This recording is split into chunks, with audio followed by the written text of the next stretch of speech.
Hi everyone, good afternoon. So welcome to the new episode of Live Satviko Talks. We have Mr. Deepak Vora today with us. Hi Deepak ji, good afternoon. How are you? Good afternoon. I'm good. Thank you so much. Thank you. Thank you, Dhaval, for inviting me for your talk show. I'm very happy to be here. Thank you. Awesome. Good to see you after a long time, Deepak ji. Same here. Same here.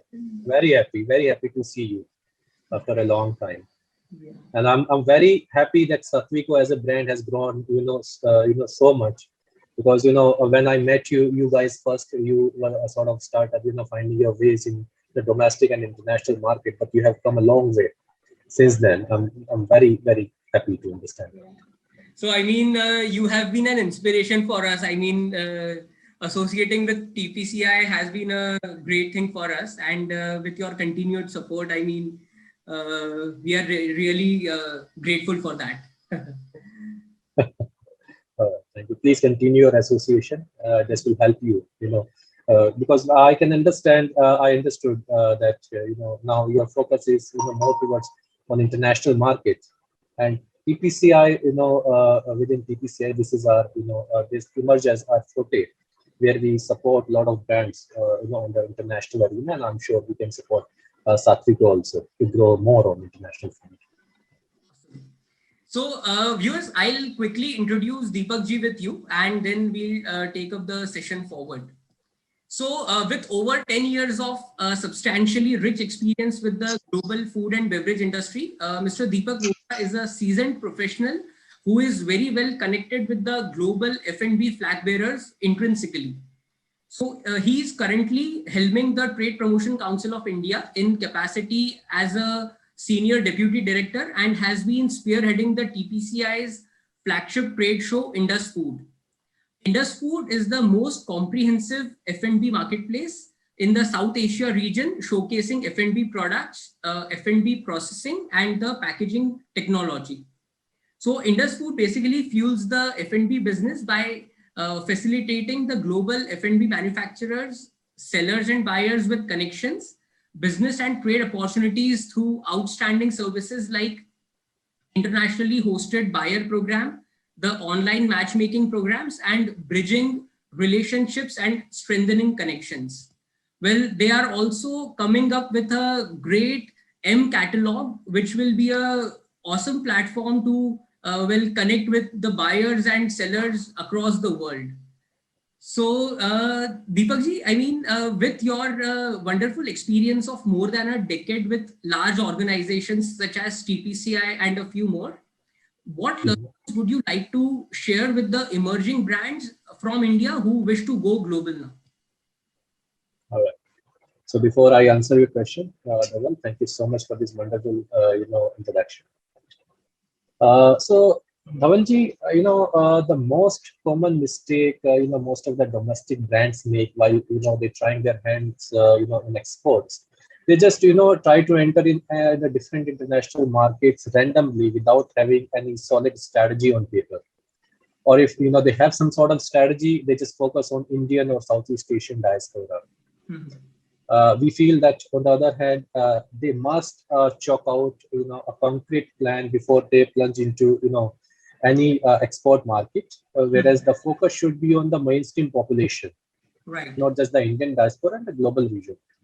One should prepare, its product, packaging, and taste, keeping the native population in mind. Brands, they need to understand that the marketing strategy for their product will be different in domestic and international market, and both needs a different approach, to achieve success on the international and domestic front. Awesome. So, I mean, since you have, traveled a lot across various parts of the globe and interacted with various people across the countries and all. So, how do you see the changing food landscape in the international market? Dhavalji, my understanding is that the globalization has changed the eating habit of, people worldwide completely. High spending capacity, desire to try new foods, lifestyle alteration have changed the production, processing, distribution, and marketing of F&B industry forever. But it has also opened new dimensions of growth for all type of food processes. And you might have noticed that ever since the pandemic broke out, consumers have become more sensitive towards their health and hygiene. They're shifting their food habits towards minimally processed food, or maybe the moderately processed food. And demand of such food is on the rise, and it will continue to rise in the future also. Mhm. Consumer also want to understand and want to be aware on how safely the food has been processed and packed when they are what they are consuming, and it's brands responsibility to let them know through the various communication channels. Many brands are doing it, but more efforts are required to put in, especially when it comes to making international consumer aware. Right. This will also, help global consumer to have more confidence in, Indian food industry, because India is emerging as the global hotspot for the food processing now. True. True. Got it. So, we have observed that, let's say, taking part in exhibition has been really helpful for, brands like us. And I'm sure since you have, a great experience in the exhibition industry for more than a decade now. So, if you can throw some light on how can the exhibition industry help emerging brands from India? Uh, Dhavalji, I've been part of various exhibitions in past 1 decade, but I would like to quote here that the trade show like Indus Food has changed the landscape of exhibition industry forever. Its overall business approach, like closed door interactivity, filter prospect, and presence of global buyers, was something food industry never witnessed before. And this approach of Indus Food has reduced the marketing cost for the companies in real substantial way.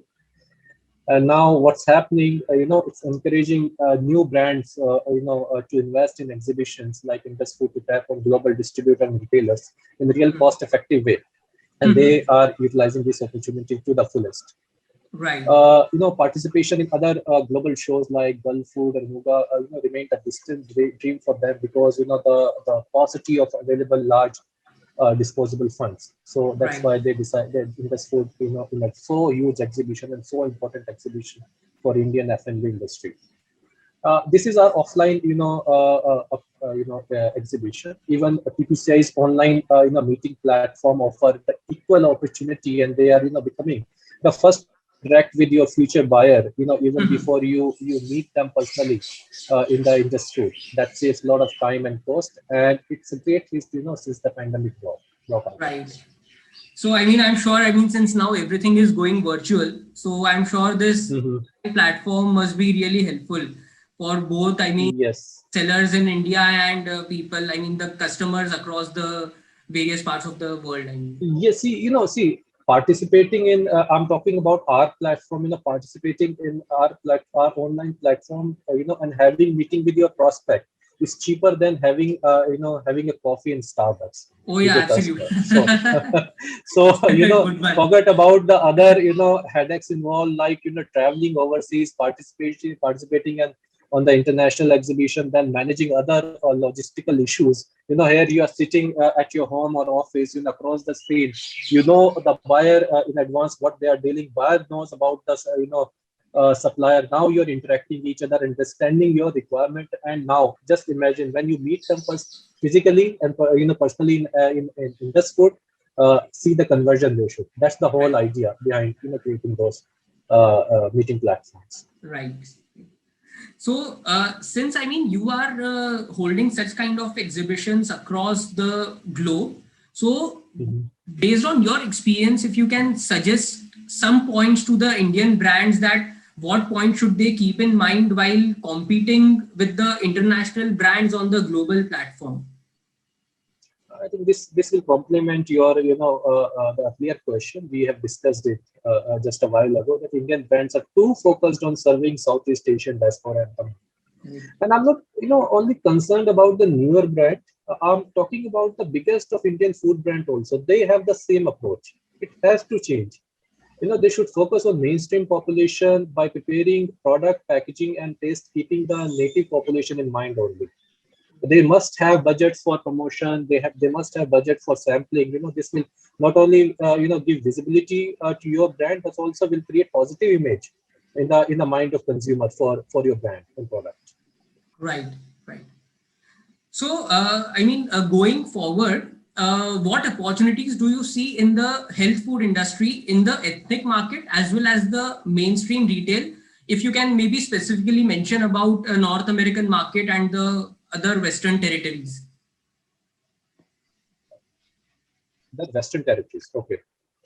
So, I was reading one media report, a couple of weeks back. They were suggesting that the global health food industry will touch 800 billion by the end of 2021, and that's a huge number. Right. And the focus is on on healthy eating behaviors. Western people, especially Americans, tried wide variety of different diets and lifestyle changes. Like I'm sure you are aware, vegan lifestyle, and then the people try to adapt plant-based protein. And many other similar lifestyle emerged. And out of all, we feel that the shifting to organic and the superfood diet has had the best outcome so far. So keeping this in mind, I feel that Indian superfood have the potential to change the outlook of health food industry forever. They only need to be marketed properly. Awareness must be created among us, the mainstream consumer, especially in Western world. And I see a great future for these Indian superfoods in the international market. Sure, sure. Thank you. Thanks. So coming down to my last question for the session, since we have buyers globally across various parts of the world, so what points should you, mention to the Indian brands who wish to initially decide that what countries should they start their business with? There's no set parameter for that. That totally depends on the company's own product and preferences. Every region come up with its own pros and cons. I can give you a few examples like Middle East. It's an obvious choice these days for brand to enter first, because it provides ready consumer base for them. Right. But, this is one fact. The other fact is, that there is very high shelf, rentals and listing field that will shake your brand, marketing budget for sure. True. And it is very high competition and high volume market. On the other hand, if I talk about some developed Asian market, for example Japan, Japan demands highest and stringent processing practice, and a brand can have very tough time while meeting the compliances of the local law of the land. Right. So so you have to make your strategy which is pivotal to your strength. You cannot just decide which market to go. Let's say Middle East has huge population, Indian population, so let's enter Middle East. This is wrong approach. It should be around your strength. But a company can consider few researches like product acceptability in a market, presence of competition in that market, your own marketing budget, and your manufacturing practices. Something. If you know that, if you can discover that, you can make a fail-safe strategy for sure. Great. Got it. Awesome. So, Deepakji, I think these responses from your side were extremely insightful, and I'm sure this would be very helpful for the Indian brands who are now either starting their global operations or now who are planning to scale it up. So, thank you.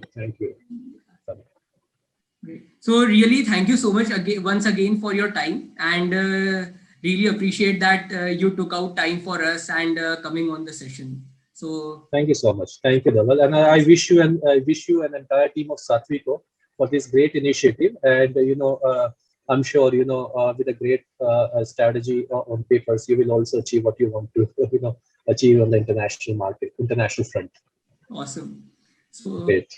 All right. Great. Thank you so much. Thank you. All right. Thank you so much. Take care. Bye bye.